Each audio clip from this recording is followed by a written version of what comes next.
So now that we looked at going back and forth between G major and C major, let's put it into the key of G major, where G major is the 1, and then C major is the 4, and then D major is the 5.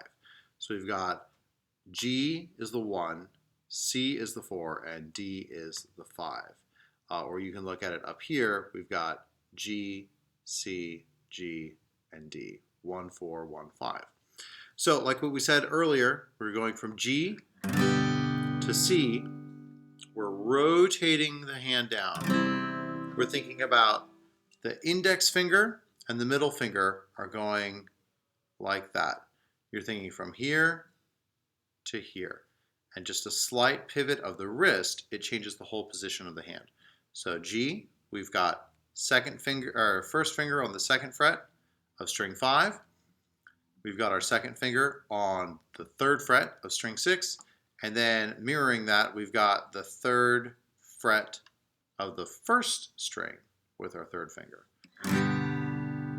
Going from there, we think this finger shoots up and our hand rotates over to where we get this shape for C. So my index finger moves down, my middle finger moves over, and my ring finger moves up. So we go from here, G, rotate around, and I always like to think of whichever finger is on closest to string 6, closest to my face, closest to the strum that's about to happen. Get that one in place first, because you have just like a microsecond longer to get the other fingers in place as you're coming down and strumming this. If you work your way from the bottom up, sometimes that last finger is just not quite in place in time. So here we go from G, rotating around to C. Let's do that together. G, rotating around to C. G, rotating around to C. Now, if you're one of the people that likes to play G this way, this particular chord progression is pretty straightforward because you just take these 2 fingers and you move them down one set of strings. So from 5 and 6 to 4 and 5. 5 and 6, 4 and 5. This finger can come up and down, and then this finger can come up and down. So you just got to think about when to lift those up and when to put them down. So for G, you've got your pinky that's down and your index finger is up. And then these move down, and your index finger goes down and your pinky comes up. So here it is again. G, C. G, C. G, C. G, C. A lot of people say that this particular shape of G and this particular shape of C is really easy to transition between. But then other people say that this shape of G is easier to move back and forth to D. So really, it's up to you as to which one you're going to use. A lot of guitarists will vary it depending on the context.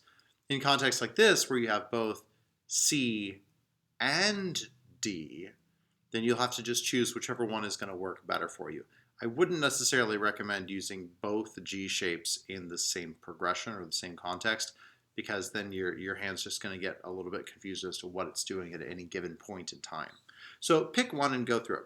I'm going to play them with one shape of the G, and then I'll play them with the other shape of the G. We're going to go G, C, G, D, like what we have up here. We'll do one shape and then the other. First, I'm using the fingers 1, 2, and 3. So G, C, G, D. Again, G, C, G, D. Now I'll use the other shape of G. G, C, G, D. G, C, G, D. Again, G, C, G, D, so on and so forth. Now we're going to do G, C, and D. So here's G, C, straight to D. So when we go from C to D, we're looking at this shape for C. The ring finger just drops down onto the same fret, but a different string, string 2. So we go from here, ring finger comes down to string 2. Then these two pop in place on either side of them. So here's C again. We think this finger goes all the way down, and then these pop in on either side of it. So your ring finger is the one that's sort of doing the leading right here. C, moving down to D. Here's C again, moving down to D. C, D, C, D. And let's put that in context of G, C, and D. So G, C, D. Again, G, C, D. Again, G, C, D. I'll use the other form of G. G, C, D. G, C, D. So now that you know both of those, we're going to put them together where we'll strum once, have 3 beats to move, and then strum the next chord, and so on and so forth. And we'll slowly add strums and decrease the amount of time we have to move. Starting with G, C, G, D, the 1, 4, 1, 5, and G. Ready? 1, 2, 3, 1 strum. Strum, move to C, go, move to G, and move to D, and move to G, go. Move to C, and move to G, and move to D, and move to G, and then to C, and back to G, and now to D, and 2 strums this time, G. Go to C, go to G. Now to D, back to G. Now to C, back to G. Now to D, back to G. Then to C, then to G. Now to D, 3 strums this time, G, G, G, switch, C, C, C, switch, G. Now D, back to G, to C, to G, to D, to G, to C, to G, to D, to G. Think ahead as you move. Anticipate where your fingers are going. Think about those spots before you have to play it. Start to get your hand used to the position of each chord and the shape of each chord. Think about it as the same shape. You're not thinking about individual fingers anymore. You're thinking about a shape for the whole chord.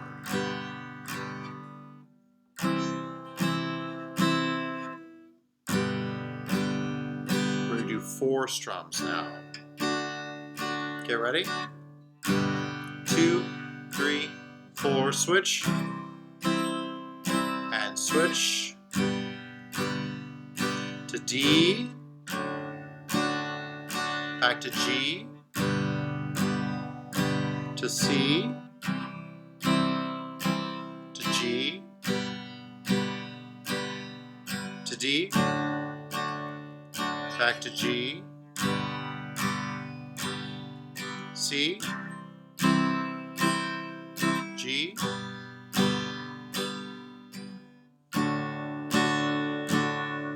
one more time,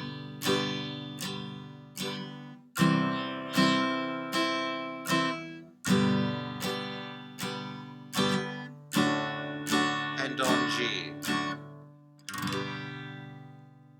So that gives you an idea of what to expect from that. Now let's look at the slight variation where we do G, C, D. We're going to go G, C, and then D. Same idea, except now we have to go from C to D. Ready? One strum, 2, 3, and strum, switch, switch to C, switch, switch to D, switch back to G, switch now to C, then switch to D, now back to G, and now to C, and now to D, 2 strums this time, strum, strum, switch to C, strum, strum, switch to D, strum, strum, switch to G, now to C, now to D, now to G, then to C, now to D. We're doing 3 strums this time, G, G, G, switch C, switch to D, switch to G, switch, switch, switch, switch, switch, switch, switch, switch, switch. Now 4 strums. 2,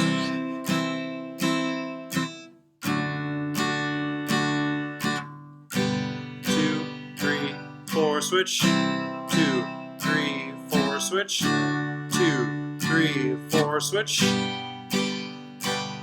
Switch. Switch. Switch. Switch. Switch.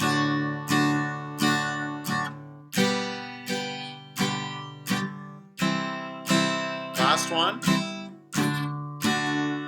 And on G. And so with each of these, like what we did before, you can do them both together without a pause, or you can do one with a little pause. So let's do your homework assignment here. Do a little demo. We'll go G, C, G, D, pause, G, C, D.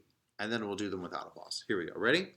1, 2, G, C, G, D, go. G, G, G, C, C, C, C, G, G, G, G, D, D, D, D. You can pause if you feel like it. Now, G, C, D, ready, go. G, G, G, G, C, C, C, C, D, D, D, D. Simple as that. Let's do it one more time with no pause in between. And remember, it's 1 strum for each beat. It's 4 beats for each chord, through each of the progressions 1 time. 1 time for that one, 1 time for that one. Here we go. On G, 1, 2, ready, go. G, C, G, D. Now we're looking to the bottom progression. G, now to C, now to D,